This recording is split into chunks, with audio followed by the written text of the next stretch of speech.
In the spring of 1894, visitors to Pullman, Illinois marveled at what they saw. 14 miles south of Chicago stood America's most beautiful industrial town. Manicured parks bloomed with flowers. Pristine brick row houses lined geometrically perfect streets. An elegant hotel rose beside a shimmering artificial lake. Architecture critics called it a masterpiece. Economists proclaimed it the future of labor relations. But if those visitors had looked closer, if they had knocked on the doors of those pristine homes, they would have found children with distended bellies and rickets twisted limbs, families eating dandelions from those manicured parks, workers whose paychecks, after the company deducted rent, gas, water, and fines, read $0.07 for 2 weeks of labor. This was not a town with a factory. This was a factory with a town attached. George Pullman owned everything: your house, your water, your church, your shopping, your salary. He controlled where you lived, what you paid, what you bought, who you spoke to, and whether you ate. The company monitored your conversations, tracked your movements, and decided your fate. What began as a humanitarian utopia became a corporate dictatorship, where the pursuit of moral order led to literal starvation. When workers finally rebelled, federal troops occupied Chicago. Dozens died in the streets. The nation's commerce froze. And when it ended, the government offered Labor Day as consolation, while workers gained nothing. This is the story of what happens when one man builds paradise and discovers you cannot control human beings like you control steel.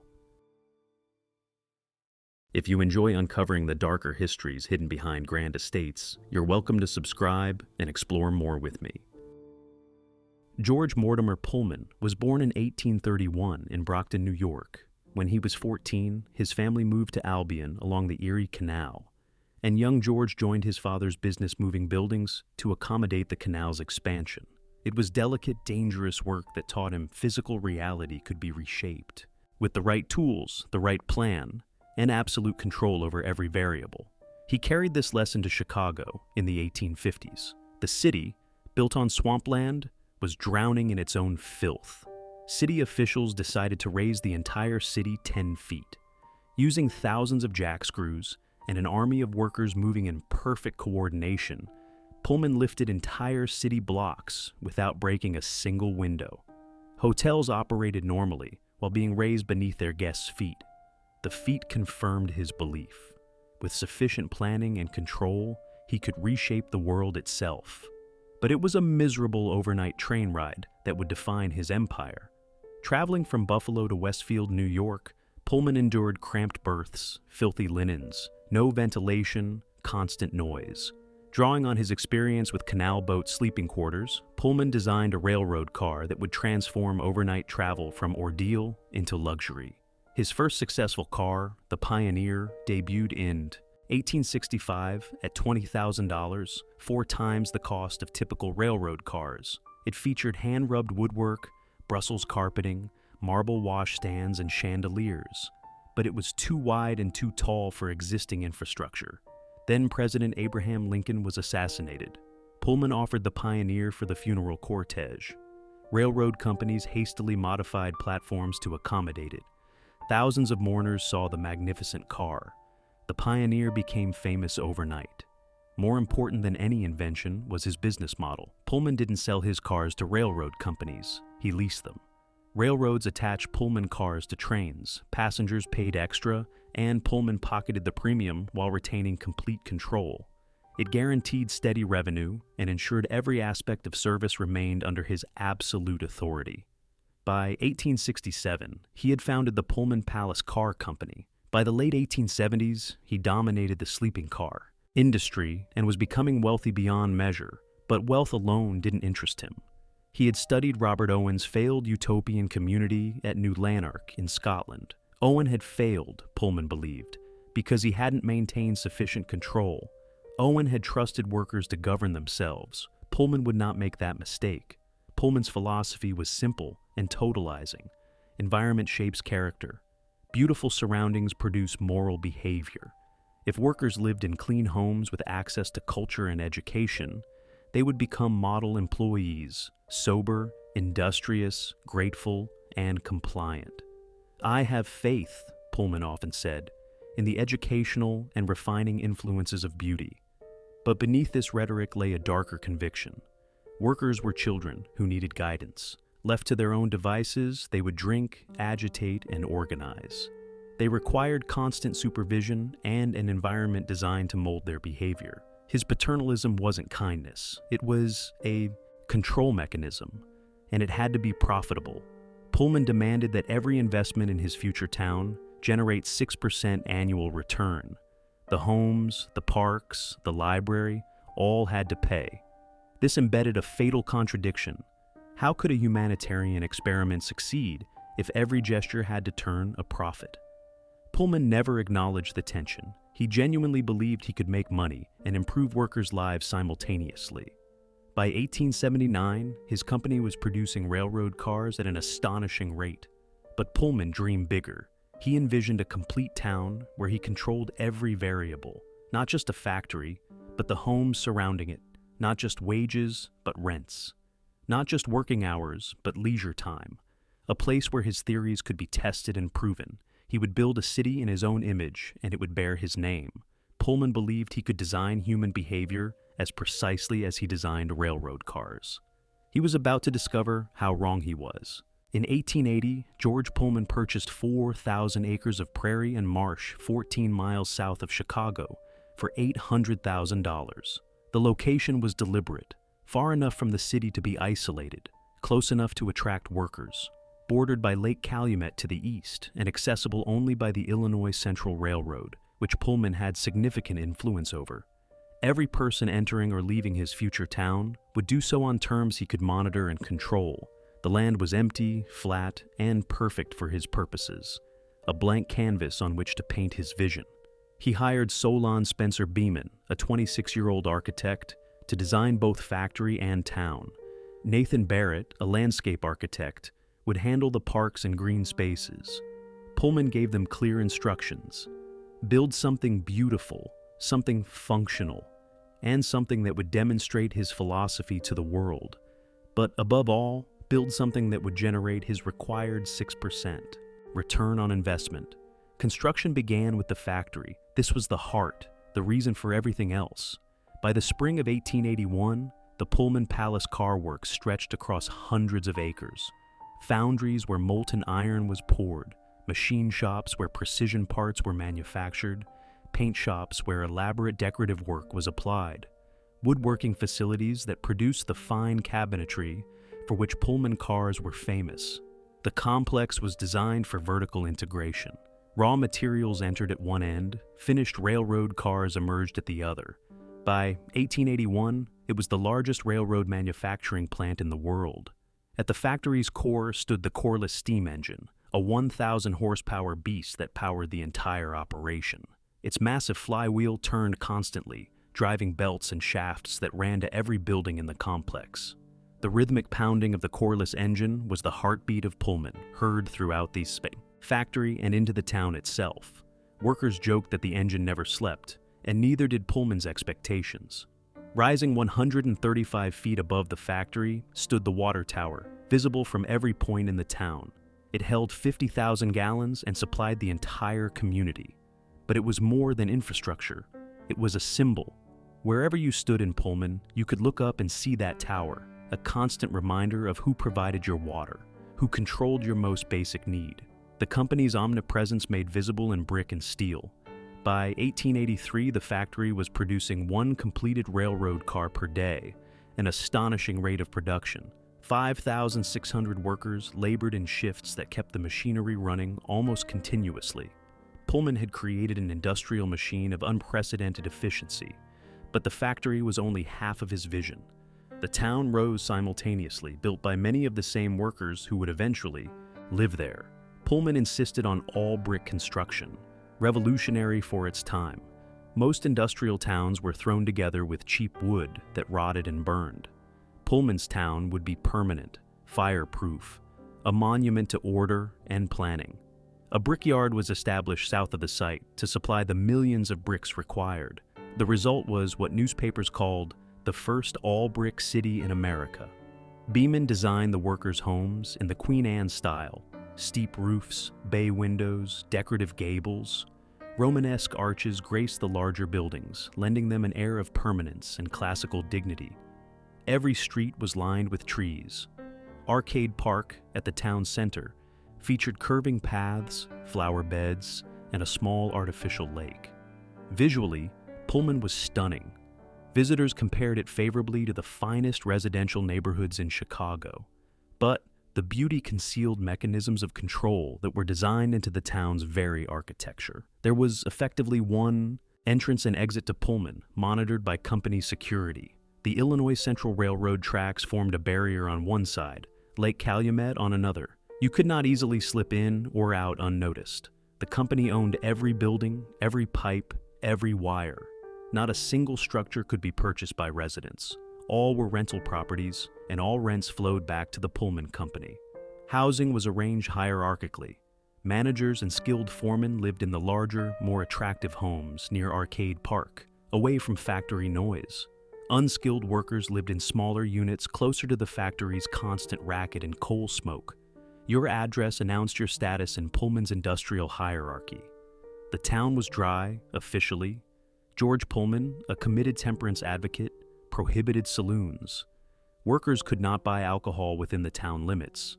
But the Hotel Florence, named after Pullman's favorite daughter, served liquor freely to visitors, traveling businessmen, and company executives.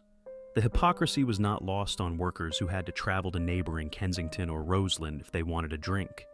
The Arcade Building, completed in 1882, was the town's commercial and cultural center. It housed the company store, a bank, a post office, a library, and a theater.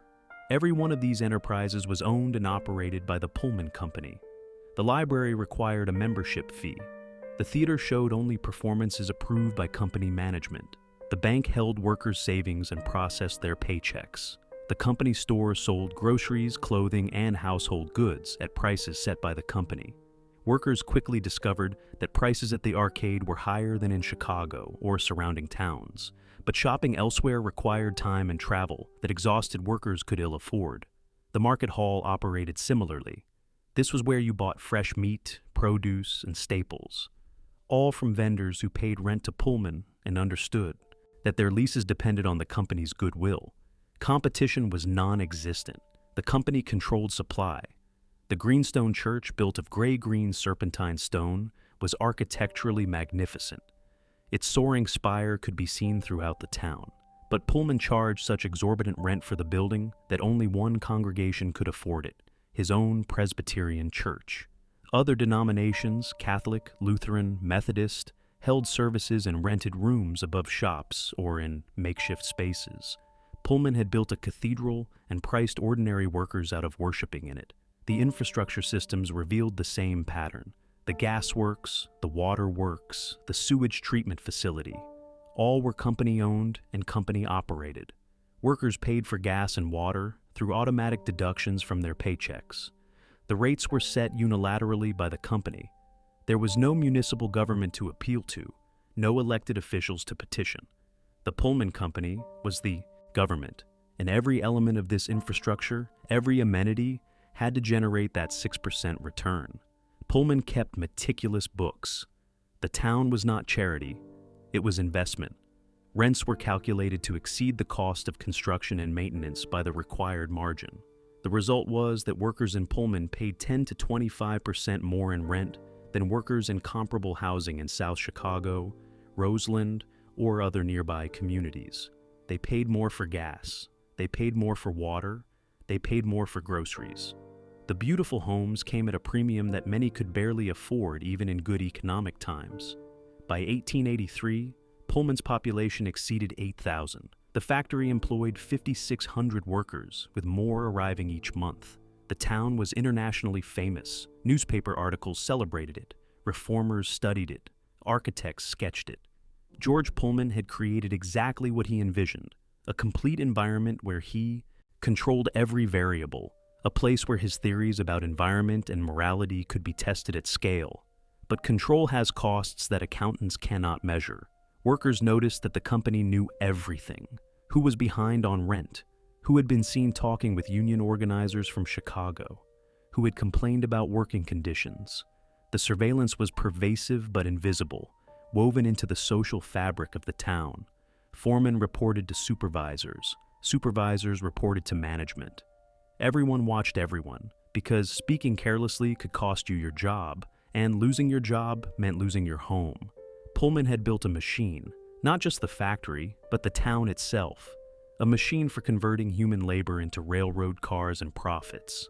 A machine for shaping human behavior through architecture and economics. A machine that would run smoothly, he believed, as long as every component stayed in its proper place and performed its assigned function. He had designed it perfectly. He had controlled every variable. And for a few years, the machine did exactly what he wanted. The factory produced. The workers labored. You woke in a company house. The walls, the roof, the floor, all owned by the Pullman Palace Car Company. You washed with company water. You lit your stove with company gas. Before you fully opened your eyes, you were already indebted to George Pullman for basic existence. You walked to work past company police who patrolled the streets, enforcing company rules. The town was unincorporated. There was no mayor, no city council, no elected officials. The Pullman Company was the government, and its security force was the only authority. The factory bell dictated your day. It rang at dawn, signaled breaks, marked shift endings. Your time belonged to the company, measured in increments, monetized down to the minute. Late arrivals were fined. Unexcused absences meant termination, and termination meant eviction. But the deepest mechanism of control was the rent system. The company deducted rent, gas, water, and fines directly from your paycheck before you received it. You never handled that. Money. On payday, you received a statement showing gross wages, then subtractions. Rent, $14. Gas, $2.30. Water, $1.15. Fine for tardiness, 50 cents. At the bottom, the amount you were permitted to keep. Surviving pay stubs tell stories of quiet desperation. A machinist worked 2 weeks, 84 hours. Gross wages, $9.07. Rent and utilities, $9. Balance, 7 cents. A car builder labored 12 days straight. Gross wages, $15.80. Rent, $16. Balance, negative 20 cents. He had worked nearly 2 weeks and now owed the company money. Families of 5 survived on $6 per week after rent. They ate potatoes and bread. When that became unaffordable, they ate dandelions from the parks. Children went to school hungry. Men grew gaunt but continued working because stopping meant eviction. The company store made survival harder. Prices were 10 to 20% higher than in Chicago or surrounding towns. But the store was convenient, and shopping there meant the company didn't wonder why you spent limited funds elsewhere. Because the company noticed everything. Spotters were everywhere, company agents who reported on workers' behavior. Some were security personnel. Others were workers themselves, paid extra to inform on neighbors. You never knew who might be reporting your conversations, your complaints, your associations. Foremen wielded absolute power. Anger a foreman, and you lost your job and your house simultaneously. The library held 10,000 volumes, but membership costs $3 per year, substantial for workers earning $1 or less per day. Worse, the company tracked what you borrowed. Literature deemed subversive was quietly unavailable. The library was surveillance disguised as enlightenment. The theater showed only company-approved performances. Nothing controversial, nothing political, nothing that might encourage workers to question their circumstances. Most denominations could not afford the Greenstone Church's exorbitant rent. Catholics held Mass in a room above a shop. Methodists met in rented halls. Only Pullman's Presbyterian congregation could afford the magnificent building. Schools were company-built with company-influenced curriculum. Teachers were hired by the company. Children learned that George Pullman was a benevolent patriarch. They learned workers should be grateful. They learned strikes and unions were dangerous and un-American. Every shop in the arcade paid rent to the company. Every vendor paid rent to the company. Every business existed at company pleasure. There was no free enterprise in Pullman. no economic independence. You could not own property.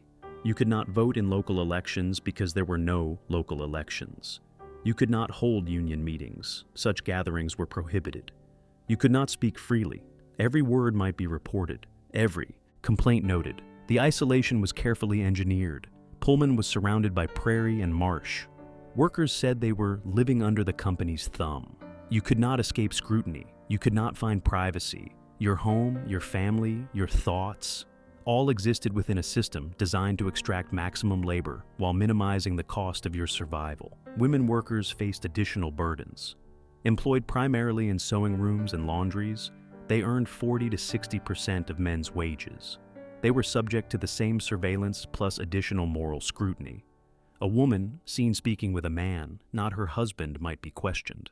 A woman whose dress was deemed immodest might be reprimanded. A woman who became pregnant outside marriage was terminated immediately. But no workers were more exploited than the Pullman porters. A system of control so complete, it deserves separate examination.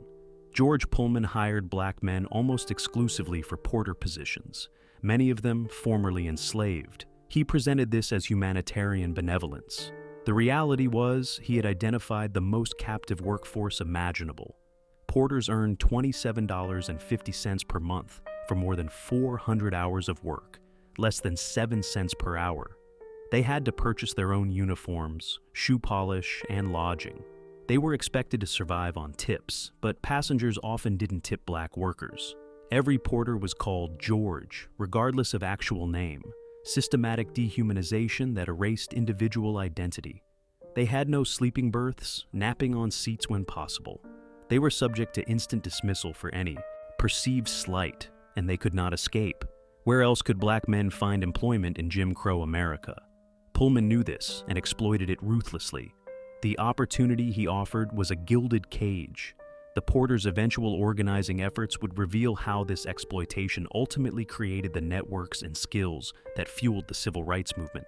But that story comes later. For now, they simply endured, surviving on tips and dignity in a system designed to deny them both. In 1893, the world came to Chicago. The World's Columbian Exposition celebrated the 400th anniversary of Columbus's arrival with 646 acres of gleaming neoclassical buildings, exotic pavilions, and the first Ferris wheel. Over 6 months, 27 million visitors witnessed American industrial power, and many came to see George Pullman's model town. Pullman became a tourist attraction, rivaling the fair itself. Special trains ran from the fairgrounds to the town. Guidebooks listed it as essential. Visit the model industrial community, advertisements proclaimed. George Pullman created special accommodations in the arcade building's upper floors, renting Market Square apartments to wealthy fairgoers. Visitors could sleep in worker housing, temporarily sanitized, and imagine they were experiencing authentic working-class life. Guided tours led visitors through carefully selected streets. They saw clean brick homes with small gardens, arcade park with manicured lawns, the arcade building with elegant shops. They saw workers, carefully selected workers, who smiled and spoke of gratitude for Mr. Pullman's benevolence. Tours avoided cramped tenements where multiple families shared single apartments. They bypassed sections closest to the factory, where coal smoke blackened brick and noise made sleep difficult. The international press gushed. British newspapers called Pullman the solution to the labor problem. French journalists declared it proof that capitalism can have a conscience. German economists studied it as a potential model. Harper's Weekly ran a cover story titled "The Most Perfect City in America." George Pullman was profiled as a visionary who cared about more than profits. Reformers, industrialists, and academics descended to study it. Most came away impressed.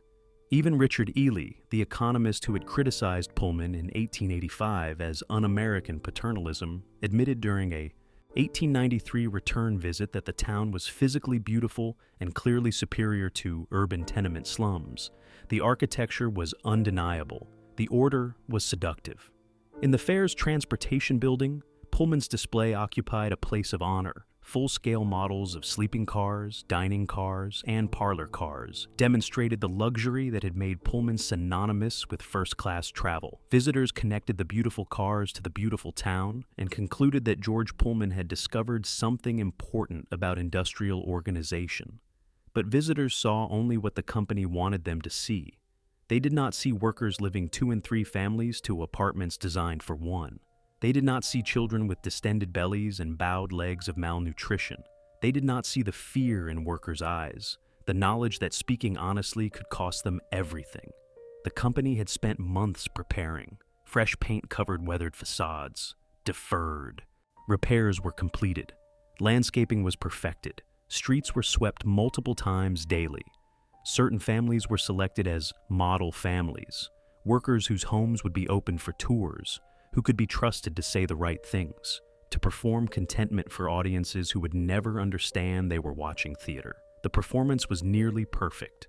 George Pullman understood that controlling the narrative was as important as controlling the town. Every element was choreographed. Visitors left convinced they had witnessed the future of labor relations, never realizing they had seen an elaborate illusion. The tension was real, though. The town was physically superior to alternatives.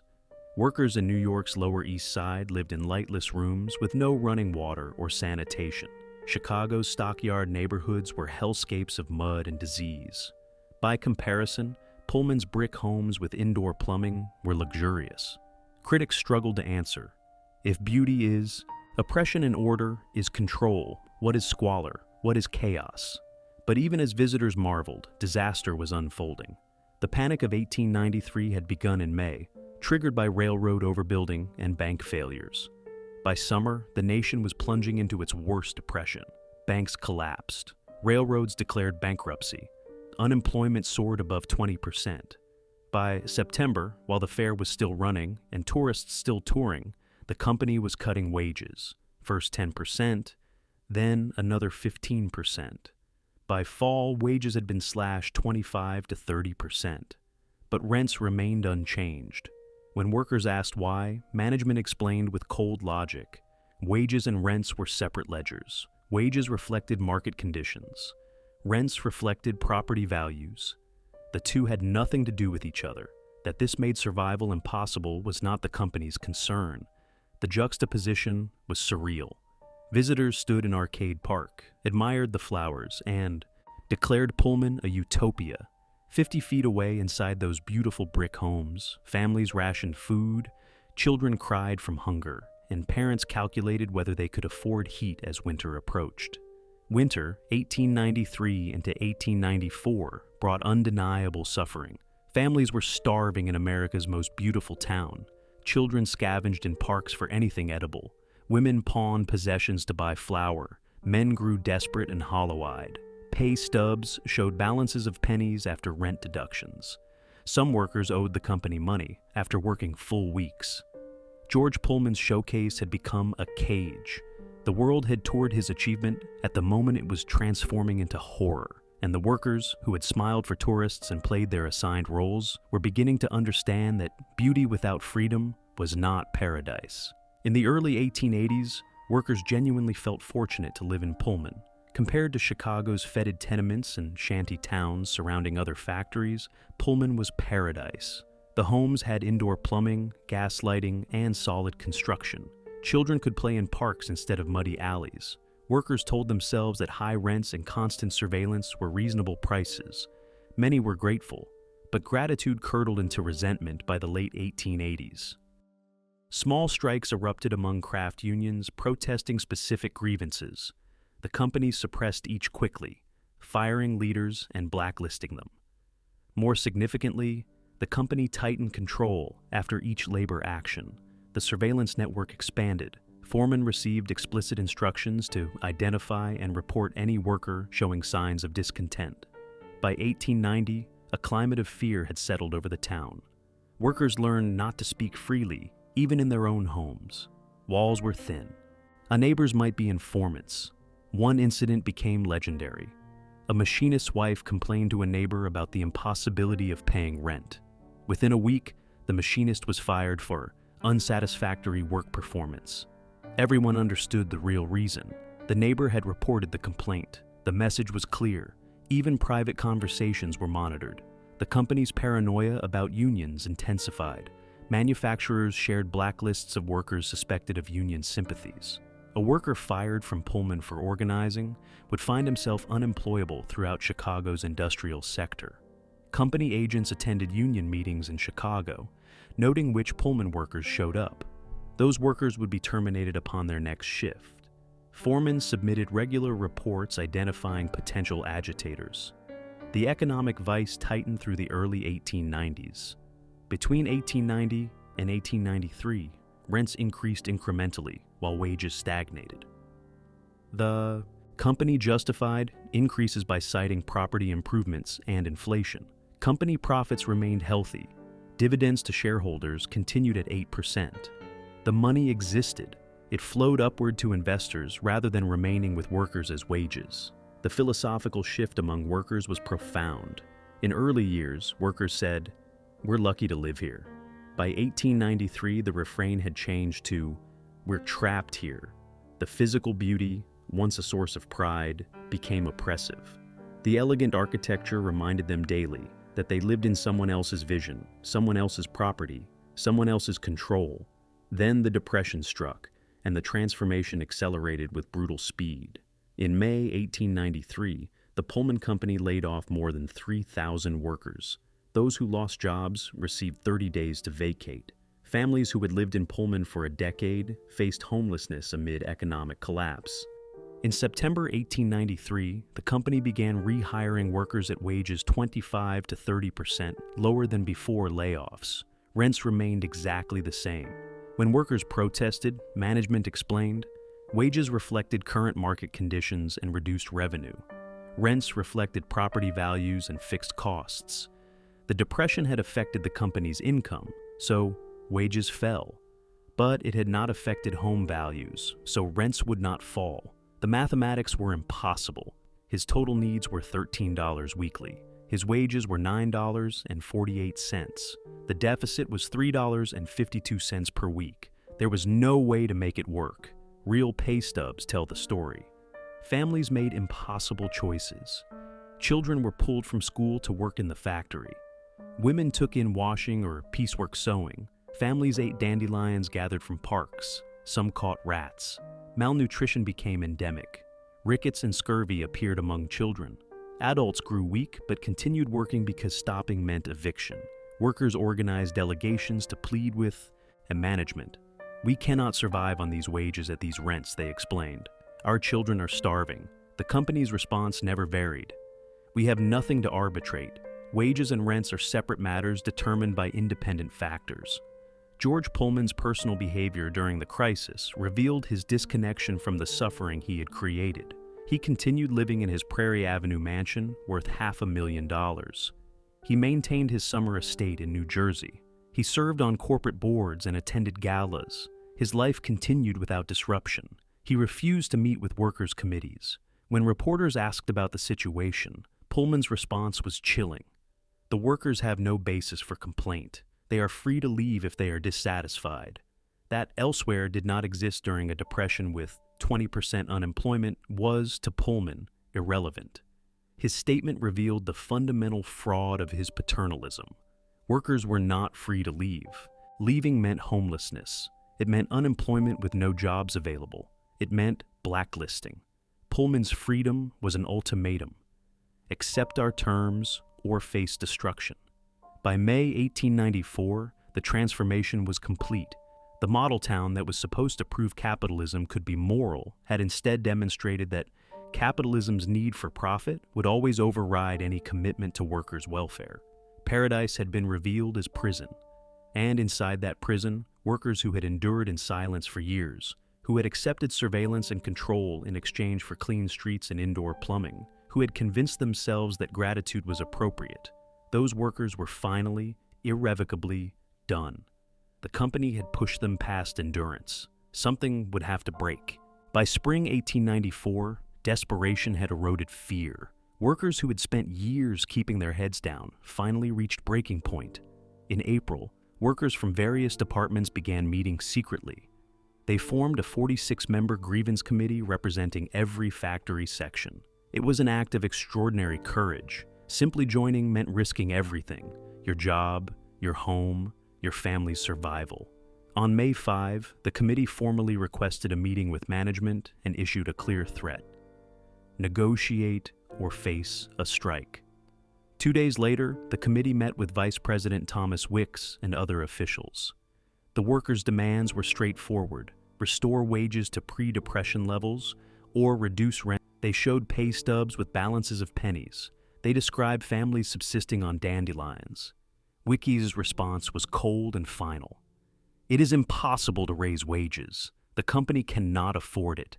As for rents, they reflect property values. The two matters are entirely separate. The meeting ended with no resolution. On May 9, the committee requested a second meeting, and George Pullman himself attended. He sat at the head of a long table and listened as the committee presented their case again. They brought more evidence. Pullman's response became infamous: the company has nothing to arbitrate. He repeated the phrase: wages were set by market conditions, rents by property values. These were objective economic realities, not subjects for negotiation. Then what are we to do? A committee member asked. You are free to leave if the terms are unsatisfactory, Pullman replied. And if we strike, then strike. I will simply close the plant. The meeting ended. The committee members understood. Negotiation was impossible. The only option remaining was collective action. On May 10, the company fired 3 grievance committee leaders for, the real reason was obvious: intimidation. But the intimidation backfired. On the morning of May 11, a rumor spread that the company planned to lock out all workers at noon and fire the entire grievance committee. At 11 o'clock, workers in the fabrication shops stopped their machines and walked out. Within an hour, 2,500 of 3,100 workers had joined them. It was not officially organized. It was spontaneous desperation transformed into collective action. By afternoon, the company had laid off the remaining 600 workers. The factory stopped completely.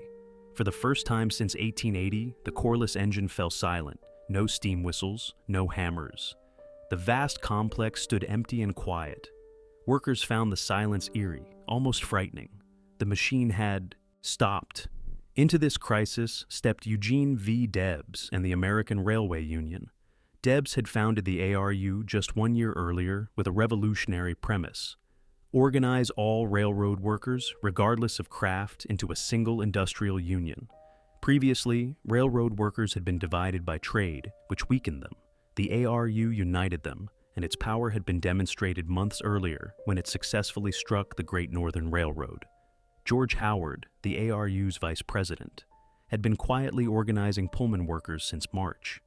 By May, 35% carried ARU membership cards. Workers had joined, hoping the union could provide the collective strength that craft unions had failed to deliver. Days after the strike began, Debs arrived and addressed the strikers. His rhetoric transformed the strike from a wage dispute into a moral crusade. I do not like the paternalism of Pullman, Debs thundered. He everlastingly asks, what can we do for the poor working men? As though you were children incapable of thinking for yourselves. The question is not, what can he do for you? The question is, what can we do for ourselves? The crowd erupted. Debs had articulated what they had felt, but struggled to express. The company's response was predictable. George Pullman left Chicago for New York, claiming business obligations, but really fleeing the crisis. Vice President Wickes assumed control. When mediators attempted to broker negotiations, Wicks repeated his employer's mantra. June arrived, and the strike entered its second month. Families were starving. Relief funds from sympathetic unions kept some workers alive, but donations were insufficient. Women and children went days without adequate food. On June 15, the General Managers Association, representing 24 railroad companies, announced full support for the Pullman Company. Their motive was transparent. They saw the ARU as an existential threat. If an industrial union could successfully challenge one railroad-related company, it could challenge all of them. The GMA was determined to break the ARU before it spread. The ARU held its national convention in Chicago from June 21 to 26. Delegates debated what action to take. Many favored immediate national boycott of all Pullman cars. Others urged caution.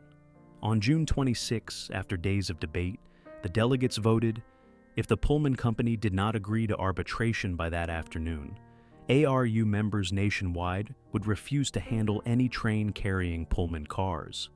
The deadline passed. Pullman refused. That evening, the boycott began. Railroad workers from California to New York received telegrams instructing them to detach and refuse to move any Pullman cars. Within hours, trains across the country were being broken apart. Pullman cars sat on sidings while the rest of the trains continued without them. The factory's control over one small town had sparked a national crisis. George Pullman's refusal to negotiate with 3,000 workers had paralyzed the nation's transportation system. The explosion had come, and it would get much worse before it ended. The boycott spread with astonishing speed. Within 4 days, 100,000 railroad workers had walked off. 20 railroads were frozen, eventually reaching 27 states. The nation's commerce ground to a halt. Freight couldn't move. Passengers were stranded. Perishable goods rotted. Coal shipments stopped. The catastrophe had been triggered because workers in one factory town refused starvation wages, and workers across the country had decided to support them through solidarity. In Chicago, the impact was total. No trains entered or left. Streetcar workers joined in sympathy, paralyzing public transportation. The city was isolated, but Eugene Debs had been careful. He instructed ARU members to continue handling U.S. mail cars. Federal law prohibited interference with mail delivery, and Debs wanted no pretext for government intervention. Mail trains moved. Everything else stopped. Railroad yards across Chicago filled with strikers and supporters. They were there to protect idle cars from vandalism and prevent strikebreakers from moving them. The gatherings were largely peaceful. Men stood in groups, talking, waiting. They were exercising economic power, demonstrating that railroads could not function without their labor. The General Managers Association understood they could not break the strike through normal means. The ARU was too strong, too unified.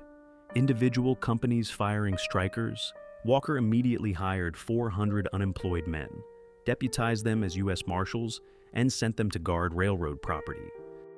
These were not trained officers. They were desperate men given arms and authority. Their presence escalated tensions immediately. On July 2, Olney and Walker made their crucial move. They claimed strikers were blocking federal mail, a false claim that subsequent investigations would disprove. But it gave Olney justification to ask President Grover Cleveland to deploy federal troops. Cleveland agreed without hesitation. On July 3, two things happened. First, federal court issued an injunction against the ARU, ordering the union to cease all strike activities.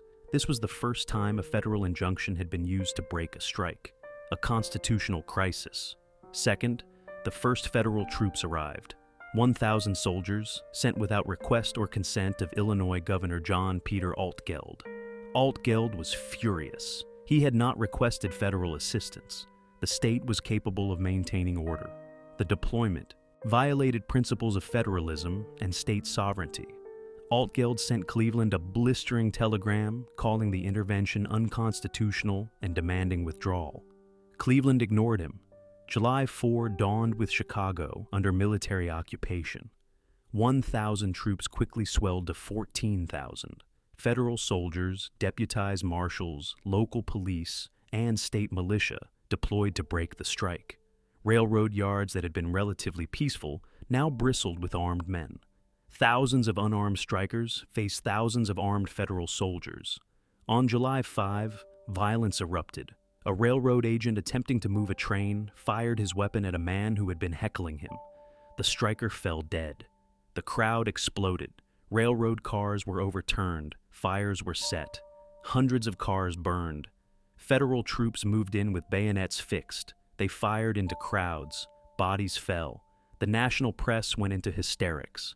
Headlines screamed about anarchy and insurrection. Harper's Weekly called the strikers anarchists bent on destroying civilization. The Chicago Tribune ran Dictator Debs versus the federal government. The coverage bore little relationship to reality.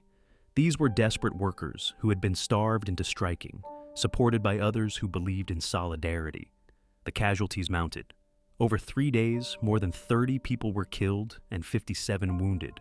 Most were killed by federal troops. Thousands were arrested. Railroad yards became battlegrounds. On July 10, Eugene Debs was arrested for violating the federal injunction. He was released on bail, only to be arrested again on July 17. With their leader in custody and 14,000 armed men occupying Chicago, the strikers' position became untenable. Families were starving. Workers were being killed. On August 2, the ARU officially called off the strike. Workers began returning to the Pullman factory on the company's terms. Those identified as strike leaders, hundreds of men, were never rehired.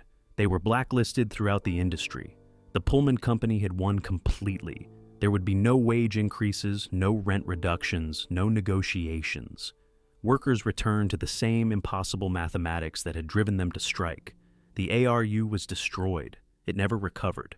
Its membership scattered, its treasury depleted, its leaders jailed. Eugene Debs would serve 6 months in prison, beginning January 1895. The injunction had proven devastatingly effective. It would be used against strikes for the next 40 years until the New Deal finally limited its application. The cost was staggering. More than 30 dead, 57 wounded, thousands arrested, families destroyed, careers ended, the national economy disrupted for weeks, and a constitutional precedent had been set. The federal government would use military force against strikes if corporate interests requested it. The message to labor was clear and brutal. All of this happened because one man who owned a factory that controlled a town refused to negotiate with workers who were starving in his beautiful homes. George Pullman's intransigence had sparked a national catastrophe, and he never acknowledged any responsibility for what he had caused. In the aftermath, President Cleveland appointed the United States Strike Commission to investigate. Throughout August, the commission held public hearings in Chicago. Workers testified about starvation wages and impossible rents. Union representatives described the company's refusal to negotiate. The evidence mounted. George Pullman testified. He was cold, defensive, and utterly unrepentant. When commissioners asked why he refused to reduce rents during the Depression, he explained with the logic of separate ledgers. When they asked about refusing arbitration, he repeated his mantra, "The company has nothing to arbitrate." When pressed about workers' suffering, he grew irritated. The commission released its findings in November 1894. The report was damning. It called the company's paternalism behind the age and fundamentally un-American. It declared Pullman's refusal to arbitrate unreasonable and a primary cause of the crisis. It questioned whether federal injunctions should be used against strikes. The criticism was severe, but there were no legal consequences, no fines, no requirements that the company change practices. In 1898, a court would order the company to divest town properties, but that was years away. Meanwhile, the Pullman Company continued paying 8% dividends. The investors never missed a payment. The workers got nothing. But Congress needed to respond to labor's fury. The spectacle of federal troops killing American workers had shocked even those with little sympathy for unions. In September 1894, just 8 weeks after the strike ended, Congress rushed through legislation making Labor Day a federal holiday. On September 28, 1894, President Cleveland signed Labor Day into law. The timing was transparent. The same president who had deployed federal troops to break the strike was now offering workers a holiday as compensation. But the careful choices embedded in the legislation revealed its true purpose. The holiday would be celebrated on the first Monday in September, not May 1. This was deliberate. May 1 was International Workers' Day, associated with the Haymarket Affair and radical labor movements worldwide. September was safely American, safely moderate, disconnected from revolutionary implications. More significantly, the legislation included no reforms. There were no requirements for arbitration, no limits on injunctions against strikes, no wage protections, no restrictions on company towns, no recognition of workers' rights to organize without facing federal intervention. It was purely symbolic, a day off, while corporations retained absolute power. Eugene Debs, still in jail when the law was signed, would later call Labor Day bribe money. Labor newspapers were pointed, "They give us one day to celebrate while keeping 364 days of oppression." The first Labor Day was celebrated on Monday, September 2, 1895. Eugene Debs was still in jail. Pullman workers were back in the factory under the same conditions. Many cities held Labor Day parades, but the tone was bitter and defiant. Labor leaders gave speeches about the martyrs of the Pullman strike. The holiday's real meaning to workers was not celebration, but reminder. A reminder of defeat, of powerlessness, of the violence the state would deploy to maintain existing order. The legal precedent proved more durable than any holiday. In 1895, the Supreme Court heard in re Debs. Eugene Debs's lawyers argued that the federal injunction had been unconstitutional, that the government had no authority to prohibit workers from withholding labor. The Supreme Court disagreed unanimously. The government, the court ruled, had inherent power to protect interstate commerce. Strikes that disrupted commerce could be prohibited by federal injunction and broken by federal force. The decision established the blueprint for crushing labor organizing for the next 40 years. Not until the New Deal in 1935 would workers gain federal protections. Labor Day became what it remains, an annual reminder of a bargain never really struck. Workers received a holiday. Capital retained power. The government demonstrated it would honor labor symbolically, while defending capital materially. You have a day off, the holiday says, but capital has the government, the courts, the military, and the absolute right to set employment terms. You can celebrate your labor one day a year. The other 364 days, you will accept the conditions capital offers or face the consequences. The factory that controlled a town had proven something more terrifying than George Pullman intended. It had proven that capital, with government backing, could control the nation. George Pullman's reputation did not survive the strike. Before 1894, he had been celebrated as a captain of industry, a benefactor of the working man, a visionary. After 1894, he was a dictator, an oppressor, a pariah even among fellow capitalists. One industrialist was quoted, "Pullman's a goddamn fool. A man who won't meet his workers halfway deserves what he gets."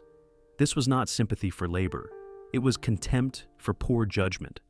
Pullman had sparked a national crisis requiring federal military intervention. His peers did not forgive him. The psychological toll was severe. Pullman had genuinely believed he was a humanitarian. He had built workers a beautiful town, provided steady employment, clean homes, parks, culture, order. In his mind, he had given them everything needed to live moral, productive lives. Their decision to strike, to reject his vision, he could not comprehend it. He grew increasingly bitter and isolated. He refused to, or acknowledge any fault. "I gave them everything," he reportedly said. His defense never wavered. The aesthetics of living should produce moral workers. I provided the aesthetics. The fault lies with them. The cognitive dissonance was profound. Pullman could not reconcile his benevolent self-image with the reality that workers had starved in his town, that federal troops had killed strikers in his streets, that his name had become synonymous with corporate tyranny. The business survived. The Pullman Palace Car Company still dominated the sleeping car industry. But George Pullman personally was shaken. He reduced public appearances, he stopped giving interviews, he withdrew from Chicago's civic life. His health declined, undermined by stress. On October 19, 1897, George Pullman died of a heart attack. He was 66 years old. He left an estate worth $7.6 million, a fortune built on workers paid starvation wages. Even in death, his fear manifested in bizarre instructions. He feared workers would dig up his corpse and destroy it. His will specified that his body be encased in reinforced concrete. At burial in Graceland Cemetery, workers placed his casket in a room-sized block of concrete and steel, covered it with railroad ties and asphalt, then poured more concrete. Tons of material ensured no one could ever reach his body.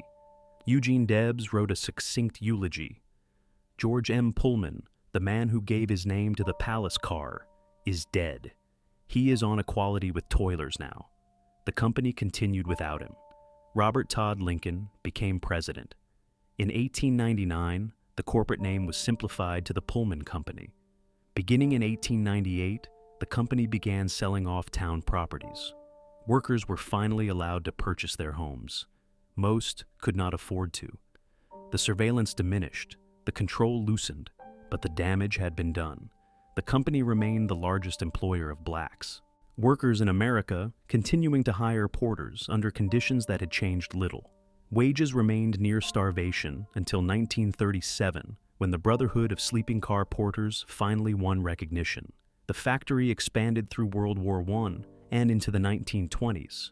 Production peaked in 1925 with 9,800 cars, 28,000 conductors, and 12,000 porters. The Great Depression hit the railroad industry hard. The real death blow came in the 1950s and 60s as airlines and automobiles killed the sleeping car market. In 1981, the last car rolled off the line, an Amtrak sleeper ironically named the George M. Pullman. The factory was demolished piece by piece through the decades. Pullman's reputation never recovered. In life, he had been celebrated. In death, he became a cautionary tale. History remembers him as the man whose humanitarian vision was exposed as a lie, or perhaps whose genuine vision was corrupted by capitalism's need for profit. The question remains, was he a hypocrite who cynically used benevolence as control, or was he a self-deceived believer who genuinely thought beauty plus order equaled justice? Perhaps it does not matter. The outcome was the same either way.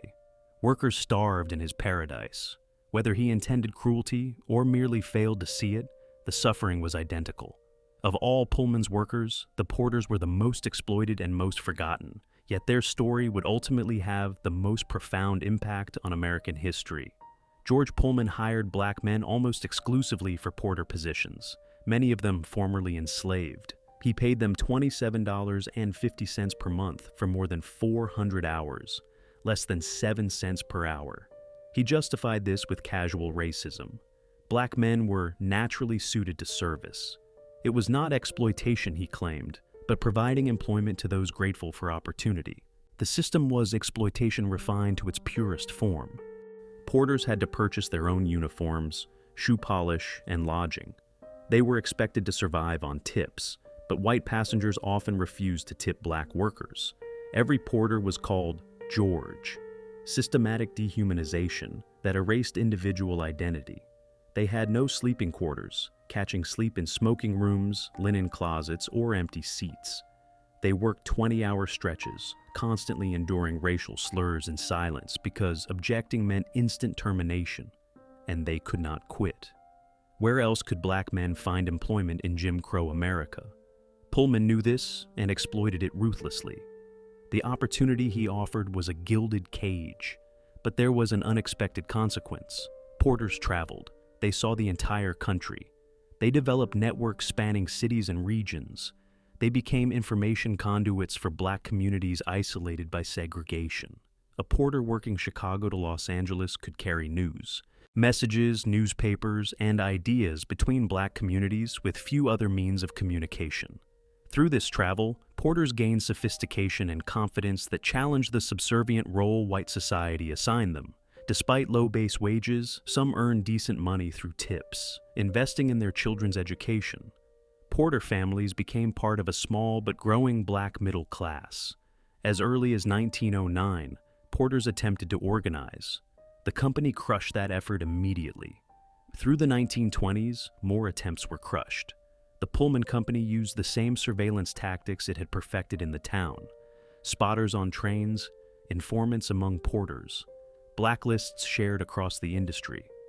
In 1925, A. Philip Randolph, a black socialist newspaper editor, began organizing porters into what would become the Brotherhood of Sleeping Car Porters. Randolph had never worked as a porter himself, and this was crucial. He founded the first black-led labor union in American history.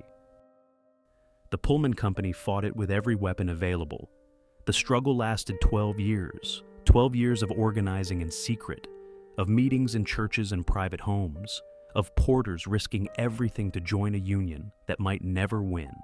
But in 1937, the company finally recognized the BSCP. It was the first major victory for a black labor union. Porters won wage increases, limits on working hours, and grievance procedures. They won dignity. The legacy extended far beyond railroad cars. The BSCP became a training ground for civil rights leaders. It taught organizing skills, strategic thinking, and the power of collective action. The irony is profound.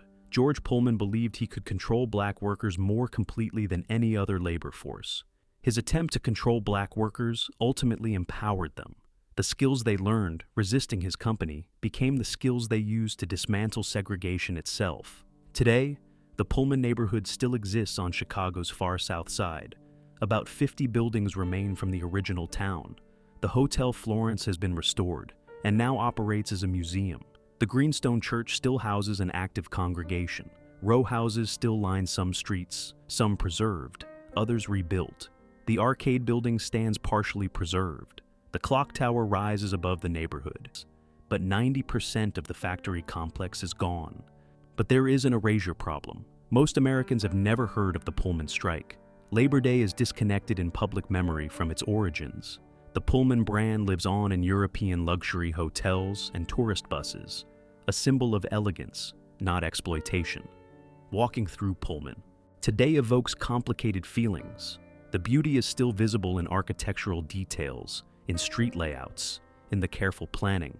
But there is melancholy everywhere, in peeling paint, in vacant lots where factories once stood, in silence where industry once roared. There is a sense of ghosts, workers who built America's sleeping cars, porters who built networks that fueled the civil rights movement, strikers who faced federal troops, and George Pullman himself, still unable to comprehend why workers rejected his paradise. The question for visitors is unavoidable. What is this place? Monument to innovation or monument to exploitation? The answer is both.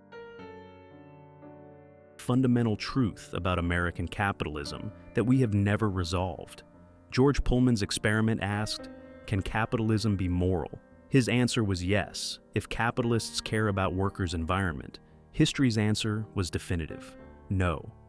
The lesson is that paternalism, no matter how benevolent in intention, is dictatorship in practice. The moment workers exercised agency, the entire system collapsed. The federal intervention revealed something darker. When workers threaten capitalist control, the government sides with capital. The factory that controlled a town revealed that capitalism wants to control everything. The workers who struck revealed that resistance is possible. The federal troops who crushed them revealed that power protects power. But Pullman still stands, decaying, partial, haunted, refusing to let us forget.